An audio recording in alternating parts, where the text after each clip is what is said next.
Hi friends, welcome to MLA Varanasi Surya, మీ 100 రూపాయల MLA. మా ఐకాన్ బాబు ఇంత చేస్తున్నా, మా ఐకాన్ బాబు ఇష్యూ ఇంత జరుగుతున్నా కూడా మెగా ఫ్యామిలీ, మెగా కాంపౌండ్ టోటల్గా సైలెంట్గా ఉంది. ఎందుకు అనే క్వశ్చన్ మీకు ఎప్పుడైనా వచ్చిందా? ఏ చిన్న ఇబ్బంది వచ్చినా, ఏదైనా గొప్ప పని ఎవరైనా చేసినా కూడా ఇమ్మీడియట్ చిరంజీవి గారు రెస్పాండ్ అవుతుంటారు. వాళ్ళని ఇంటికి పిలిపించుకొని మీరు ఇంత గొప్ప పని చేశారు, ఇంత మంచి సినిమా చేశారని చెప్పేసి వాళ్ళని అప్రిషియేట్ చేయడం మనం చూస్తూనే ఉన్నాం. కానీ ఇంత పెద్ద రాద్ధాంతం జరుగుతుంటే, మీడియాలో ఇంత దారుణాతి దారుణంగా రాద్ధాంతం జరుగుతూ ఉంటే ఎక్కడికక్కడ మెగా కాంపౌండ్ అంతా సైలెంట్గా ఉంది. ఐకాన్ బాబు, ఇప్పటికైనా అర్థమవుతుందా నువ్వు ఎంత పెద్ద తప్పులు చేశావో? తప్పు కాదు, తప్పు మీద తప్పు చేసుకుంటూ వచ్చావు. ఒక్కసారి నువ్వు చేసిన తప్పుల్ని నీకే మరలా చెప్పాలనిపిస్తుంది ఇప్పుడు.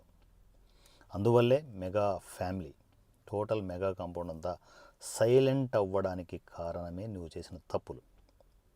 మొట్టమొదటి తప్పు, పవన్ కళ్యాణ్ గారి ఫ్యాన్స్ కావచ్చు, చిరంజీవి గారి ఫ్యాన్స్ కావచ్చు, అసలు ఫ్యాన్స్ ఉన్నది ఎందుకు అబ్బా? అల్లరి చేయడానికే. ఆ అల్లరిని శుతిమెత్తంగా కంట్రోల్ చేయాలి, కానీ వాళ్ళ మీద చిరాకు పడి అది ఓవర్గా తీసుకొని, అంటే మనసుకు తీసుకొని దాన్ని ఎక్కడెక్కడో గెలుకేసుకొని నీకు నువ్వు పూసేసుకొని రాసేసుకొని ఇబ్బంది పడడం దేనికి? ఏం మా పవన్ కళ్యాణ్ ఫ్యాన్స్ అరిస్తే గోల చేస్తే ఏమవుతుంది? చెప్తున్నా కదా, శుతిమెత్తంగా కొంచెం వారించండి. వినలేదు, ఆ గోల ఎంజాయ్ చేసేదే కదా. ఏ ఫంక్షన్లో అయినా కూడా గోల చేయడం ఎంజాయ్ చేయడానికే కదా. ఆడియన్స్ వచ్చేది ఎందుకు పెట్టుకోవాలి చెప్పండి? ఆడియన్స్ ఎందుకు పెట్టుకోవాలి? ఫ్యాన్స్ ఎందుకు అలో చేయాలి? వాళ్ళు గోల చేయాలనే కదా చేస్తారు. పవన్ కళ్యాణ్ ఫ్యాన్స్ అయితే కొంచెం అతి ఎక్కువగానే ఉంటుంది మరి, ఎందుకంటే ఆయన మీద ఉన్న ప్రేమ అలాంటిది. ఈవెన్ నేను వచ్చినా కూడా అలాగే అలర్ చేస్తాను నేను. మరి కంట్రోల్ చేయలేం, ఫ్యాన్స్ని కంట్రోల్ చేయడం ఎవడి వల్ల కాదు. అది మీరు శుతిమెత్తంగా కంట్రోల్ చేసుకుంటూ ఫంక్షన్లు చేసుకుంటే కలర్ఫుల్గా ఉంటుంది. ఒకటి గుర్తుపెట్టుకో, నీ ఫంక్షన్ కావచ్చు, అలాంటి రిలేటెడ్ ఫంక్షన్ ఏవైనా కావచ్చు, పవన్ కళ్యాణ్ గారి పేరు చెబితే అసలు ఆ ఫంక్షన్ ఊపు మారిపోతుంది. అది నీకు ప్లస్ అవుతుంది తప్ప మైనస్ ఎందుకు అవుతుంది? చిన్న లాజిక్ మిస్ అయ్యావు. అఫ్కోర్స్ ఇది నేను చేసేటప్పుడు మరీ ఓవర్గా చేయడం కూడా తప్పు కదా అని ఎవరైనా కామెంట్ చేయొచ్చు, కానీ తప్పు కాదు. ఫ్యాన్స్ని అసలు వాళ్ళని కంట్రోల్ చేయాలనుకోవడం తప్పు. అది పూర్తిగా శుతిమెత్తంగా వాళ్ళని వారించి ఆ పనులు చేసుకుంటే ఆ ఫంక్షన్ వేరే లెవెల్లో ఉంటుంది. పవన్ కళ్యాణ్ అనే పేరు వినపడితే చాలు ఫంక్షన్ మారుమోగిపోతుంది.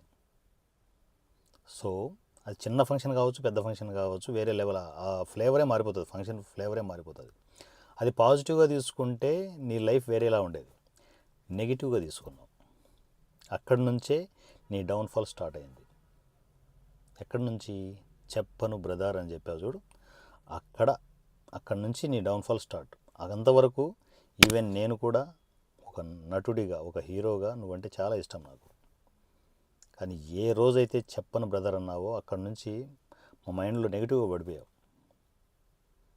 అక్కడి నుంచి మర్యాదగా ఉన్నావా? లే. మెల్లమెల్లగా అది ఆ ఈగో ఇంత ఇవ్వడిందే. పవన్ కళ్యాణ్ గారి మీద శత్రుత్వం పెంచుకున్నావు నీ మనసులో. ఏదో తెలియని ఇంపాక్ట్ నిన్ను తొలిచేసింది, ఆ పురుగు తొలిచేసింది. పైగా మీ బాబు అల్లు అరవింద్ గారికి అండ్ పవన్ కళ్యాణ్ గారికి పొసగదనేది మొత్తం జగమెరిగిన సత్యం. అది ఆయన చేసే పనులు, పవన్ కళ్యాణ్ గారు చేసే పనులు సెట్ అవ్వవు. ఈయన జనాల కోసం ఉండాలంటారు, ఆయన కమర్షియల్గా ఉండాలంటాడు. పార్టీని పార్టీలా ఉండాలని పవన్ కళ్యాణ్ గారు అంటారు. అల్లు అరవింద్ ఏంటి, అది రాజకీయ పార్టీ కాదు, ఒక బిజినెస్ మోడల్. అది దాన్ని బిజినెస్సే చేయాలని చెప్పారు. ఏం చేశారు? ప్రజారాజ్యం అనే ఒక అద్భుతమైన పార్టీని సంకనాగిపించారు. ఇది ఈవెన్ చిరంజీవి గారు కూడా ఇండైరెక్ట్గా అల్లు అరవింద్ గారిని కామెంట్ చేశారు, నీ వల్లే ప్రజారాజ్యం సంకనాగిపోయిందంటే నువ్వు ఒప్పుకుంటావా అని. అవునా? అక్కడే స్టార్ట్ అయింది, కుటుంబంలో వార్ స్టార్ట్ అయింది అక్కడే. తప్పు కదా మరి. తప్పులు మీరు చేసి మెగా ఫ్యామిలీని, మెగా ఫ్యాన్స్ని అంటే ఎట్లా? అక్కడ స్టార్ట్ అయింది. అది ఇంతింత వట్టుడింత అన్నట్టు ఇంకా ఇంకా ఇంకా ఎంతవరకు వెళ్ళిందంటే, మొన్న పాలిటిక్స్ ముందు, ఎలక్షన్స్కి ముందు డైరెక్ట్గా అసలు ఇంత పెద్ద ఫ్యామిలీని కాదని వైఎస్ఆర్సీపీకి సపోర్ట్ చేసేంతగా నీలో విషం పాకిపోయింది. అది ఊరికే కాకతాళీయం, ఏం మెగా ఫ్యామిలీ ఉంటే ఎవరికైనా సపోర్ట్ చేయకూడదా, అంత ఉత్తమాటలబ్బా. అది మామూలు ఫ్యామిలీ కాదు, మెగా ఫ్యామిలీ. మెగా ఫ్యామిలీ నుంచి ఇట్లా చీమ చిటుకు అన్నా కూడా రెస్పాండ్ వేరే ఉంటుంది. దగ్గరగా మాకు తెలుసు ఎలా ఉంటుంది అనేది. ఆ ఫ్యామిలీ పుట్టకుండా నువ్వు ఏ పనులు చేసినా నువ్వు ఎవడు పట్టించుకోడు. అంత గొప్ప ఫ్యామిలీలో నువ్వు పుట్టి నువ్వు చేసిన అతిపెద్ద పనికిమాలిన ఫ్యామిలీ, అతిపెద్ద పనికిమాలిన పని వైఎస్ఆర్సీపీకి సపోర్ట్ చేయడం. తప్పు చేసేసావు. తేల్చుకుందాం ఏదైతే అన్నట్టు తప్పు చేసేసావు. అక్కడ నాగబాబు గారికి మామూలుగా కాలేదు. మనోడైనా ఎవడైనా సరే పగోడే ఇంకా అని చెప్పేసి ఆయన ట్వీట్ చేశాడు. కాల్ చేసావు, ఫ్యామిలీకి పెట్రోల్ పోసి అందించావు. ఎన్ని తప్పులు కాదా? ఏం బా, ఎన్ని తప్పులు కాదా? నువ్వు తెలుసుకుంటావని చెప్పట్లే, నువ్వు అసలు మారవు, నాకు తెలుసు. ఇంకా తప్పులు చేస్తావు, చూస్తుండు. నువ్వు ఇంకా తప్పులు చేస్తావు, ఇంకా భయంకరమైన తప్పులు చేస్తావు. వీలుంటే పార్టీ అనౌన్స్మెంట్ కూడా చేస్తావు, గుర్తుపెట్టుకో. దీని తర్వాత ఆ తప్పు జరిగిన తర్వాత అక్కడ వైఎస్ఆర్సీపీకి సపోర్ట్ అని చెప్పేసి నీ హడావుడి చేసిన తర్వాత ఏమైంది? పడిపోయింది ఒక్కోడికి పవన్ కళ్యాణ్ రిజల్ట్. అవునా? ఏమైంది ఇప్పుడు? ఏం పీకేవు దానివల్ల? ఏం పీకలేదు.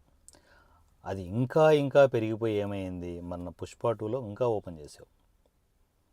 పుష్ప 2 షూటింగ్ టైంలో నువ్వు చేసిన అతిపెద్ద పనికి మాలిన పని ఇంకొకటి, జానీ మాస్టర్ని కేసులో ఇరికించడం. అంటే ఇప్పుడు నేను చెప్పే మాటలు బయట ప్రపంచానికి తెలియకపోవచ్చు, కానీ దగ్గరగా ఏం జరుగుతుందో పుష్ప సెట్లో మాకు తెలుసు. అక్కడ పనిచేసే టీంలంతా మా వాళ్ళే ఉన్నారు. నువ్వు అక్కడ ఏమేమి పనులు చేసావో చాలా వీడియోలో చెప్పాను, మరలా చెప్తావు నేను. పుష్ప 2 సెట్లో జానీ మాస్టర్ని వాంటెడ్గా ఇరికించాలని సుకుమార్ గారు మీరు మాట్లాడుకొని జాగ్రత్తగా అన్నీ సెట్ చేసి ఆ అమ్మాయిని మైండ్ బాగా వాష్ చేసి ఆ అమ్మాయితో కేసు పెట్టించారు. ఎవరికి తెలియదు ఇవన్నీ? ఆ అమ్మాయికి లేని ఇంపార్టెన్స్ని ఇచ్చి సపరేట్గా స్క్రీనింగ్ అవి ఇచ్చి, వాళ్ళకి సపరేట్గా అకామిడేషన్ ఇచ్చి, వాళ్ళని ఎవరిని కలవనివ్వకుండా చేయకుండా. ఆడెవడో కామెంట్ పెట్టాడు, మొబైల్ ఉంటే చాలుగా యూట్యూబ్లో అన్నీ చూసుకోవచ్చు కదా అని. ఇచ్చిన మొబైల్ నీకు తెలుసా ఏం మొబైల్ అనేది? చిన్నపాటి మొబైల్ ఆడ పడేసి నెట్ కమ్యూనికేషన్ కూడా లేకుండా వాళ్ళని అక్కడ హ్యాపీగా ఉంచుతున్నారు. కానీ కమ్యూనికేషన్ ఎవరికి లేకుండా జాగ్రత్తగా మెయింటైన్ చేసి కేసుని బలోపేతం చేసావు. మొత్తానికి జానీ మాస్టర్ని ఇరికించావు అక్కడ. బెయిల్పై వచ్చింది. నిజంగా నువ్వు చేయకపోతే బెయిల్పై వచ్చిన తరువాత తనకు ఏదైతే మీరు సాంగ్ ఇచ్చారో ఆ సాంగ్ కంటిన్యూ చేయాల్సింది. తొలగించేసి తనని ఏం చేసావు నువ్వు? ఈ టోటల్ ఎపిసోడ్లో నువ్వు నీ ఆంతర్యం ఏంటి? నీ మనసులో మాట ఏంటి? నువ్వు చేయాలనుకున్నది ఏంటి? పవన్ కళ్యాణ్ గారిని ఎలాగైనా ఇష్యూలోకి లాగాలని చూసావు. పిచ్చోడా, పవన్ కళ్యాణ్ రేంజ్ ఏమైనా అర్థమవుతుందా నీకు? గల్లీ లీడర్ కాదురా బాబు. వింటున్నారా మా ఐకాన్ బాబు ఫ్యాన్స్? పెయిడ్ బ్యాచ్ ఇంటర్నేషనల్ అంటుంటావుగా, గల్లీ బ్యాచ్ కాదది. మామూలు పీస్ కాదురా బాబు. నీకు అర్థం కావట్లే మీకు? Rare piece, rare diamond Pawan Kalyan. తన్ని గెలుక్కోవాలని చూసావు. ఏమైంది? అసలు విషయం ఏంటంటే ఐకాన్ బాబు అనే మనిషి తన లిస్టులో కూడా లేడు. అది నీ బతుకు. సో జానీ మాస్టర్ని టార్గెట్ చేసి పవన్ కళ్యాణ్ గారిని ఇరికించాలని చూస్తే అది నీ వల్ల కాలేదు. సరే, బెయిల్పై వచ్చిన తర్వాత ఏమైంది? సాంగ్ కూడా ఇవ్వకుండా కట్ చేసావు. అదే ప్యారల్గా అక్కడ ఏం జరిగింది తెలుసా? గేమ్ చేంజర్లో రామ్ చరణ్ పిలిచి మరీ సాంగ్ ఇచ్చాడు అక్కడ. ఎవరు గొప్ప? ఇది నేను రెండోసారి డిస్కస్ చేయడం. ఎవరు గొప్ప మై డియర్ ఐకాన్ బాబు? వచ్చిన అవకాశాన్ని దాన్ని పక్కకు పడేసి మొత్తం ప్రాజెక్ట్ నుంచి రిమూవ్ చేయడం నువ్వు గొప్ప, పిలిచి మరీ సాంగ్ ఇచ్చి తన భవిష్యత్తును నిలబెట్టిన రామ్ చరణ్ గొప్ప. అది మెగా ఫ్యామిలీలో పుడితే లెక్క అది ఉంటుంది. చెడబుట్టావు నువ్వు. ఈ వీడియో ఎంతవరకైనా వెళ్ళని, వాస్తవాలే చెప్తున్నా నేను.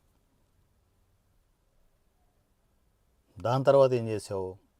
జానీ మాస్టర్ ఇష్యూ పక్కకు పెడితే దాని తర్వాత ఏం చేసావు? అప్పుడైనా మర్యాద ఉండొచ్చుగా. పబ్లిసిటీ స్టార్ట్ అయింది పుష్పాది, నన్ను ఎవరు పీకలేరని చెప్పేసి పీకే అని హైలైట్ చేసావు. ఏం పీకాలి నీకు? ఏమున్నాయని పీకాలి? ఏం పీక్కోవాలి? ఏం పీకాలి? మనిషిలా బతకాలి, మృగంలా కాదు.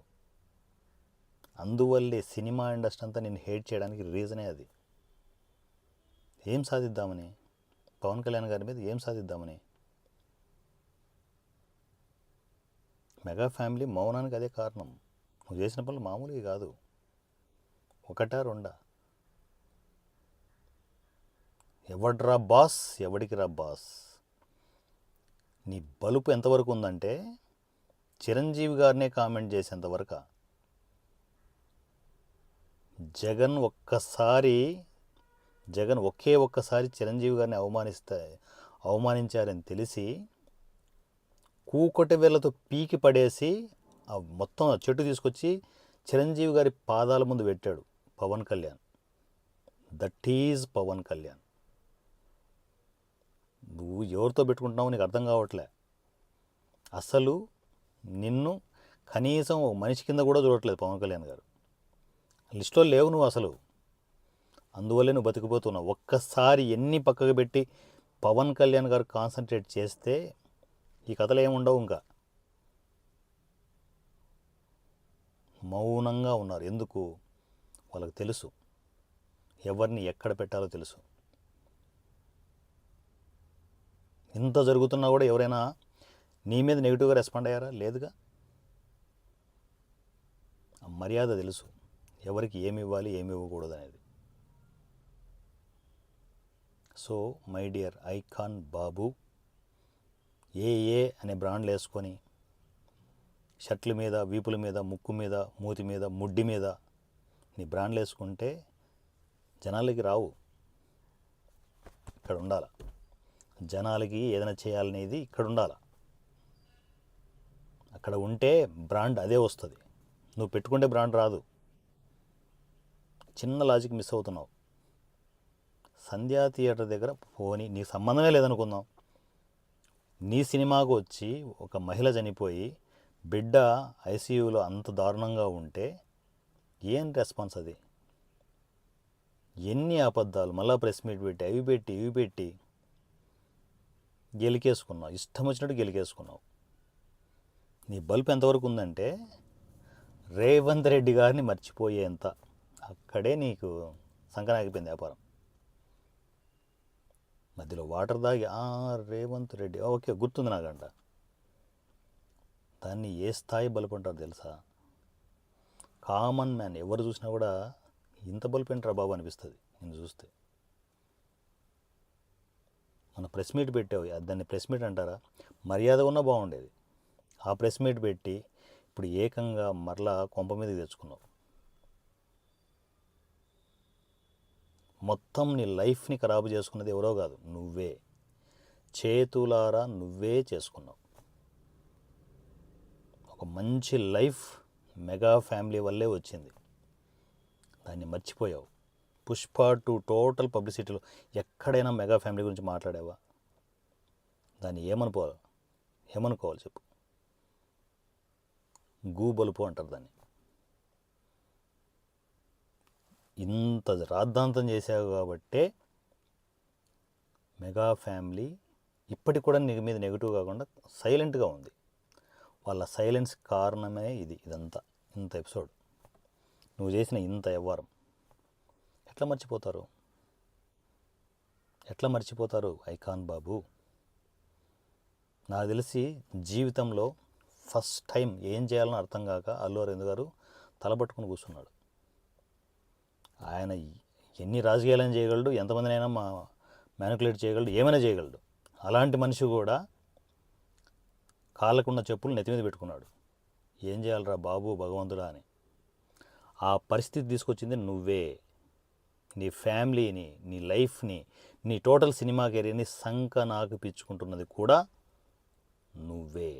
స్వయం కృతాపరాధం అంటారు చూడు, అది నీకు కరెక్ట్గా సెట్ అవుతుంది. సో